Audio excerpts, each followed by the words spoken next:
Gordon Parks was born on November 30th, 1912, in Fort Scott, Kansas. Growing up, Gordon was one of 15 siblings, and he lived in extreme poverty. When his mom died when he was 15, he went to go live with one of his older sisters in St. Paul, Minnesota. After finding that house, Parks was kicked out at age 18 and never finished high school.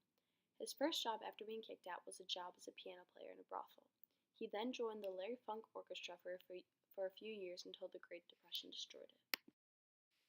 During the 1920s, jobs were very hard to find, and therefore Parks found safety working in a civilian conservation corps, which was created by FDR and involved him helping with the railroad. While working on the railroad, he purchased his first 35mm camera from a pawn shop in Seattle. This is when his love for photography started. In 1940, Parks moved to Chicago to pursue photography, and in 1942, Parks was working as an apprentice with Roy Stryker at the Farm Services Administration. The picture I chose is called Andrea Tanner and her grandmother window shopping, taken in 1956. In this photo, the little girl is looking at the white mannequins in the expensive dresses, wishing she could have them, and her grandmother pulling her away. The little girl in this picture is staring at these dresses as if she could own them all. Her optimism is amazing, yet her grandma behind her is looking down at her as if she feels sorry for her and is pulling her away, knowing that she cannot buy those dresses, because at this time, the saying was separate but equal, but we all know that wasn't true. This photo was taken in 1956, and the 1950s in America was booming, and America was also trying to fight communism, but racial inequality was still a huge problem. Many African Americans in the 1950s used the term separate but unequal. Although many whites said that Africans and whites were separate and equal, that was far from the truth.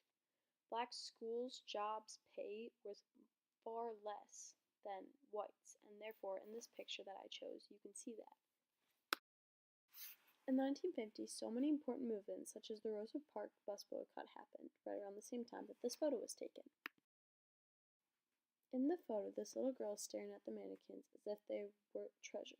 She wanted the dresses and wanted to be just like them, but her grandma keeps pulling her away. This picture really shows the racial inequality that was still happening around the 50s, and Gordon Parks was a great artist who could capture the inequality in one picture. Although anyone could say racial inequality still exists, I feel as if we have come a long way in the past 50 years. Take American Girl doll, for example. Not only do they have different ethnic dolls, they have made movies about them too. Imagine if that little girl in the picture was shopping with her grandma again and saw that doll that looked just like her in the window. It would show how she looks is just as important and pretty as the white standing next to her. Overall, I feel America in the past 50 years has made tremendous strides when it comes to getting rid of racial inequality, and will continue to make these changes in the future.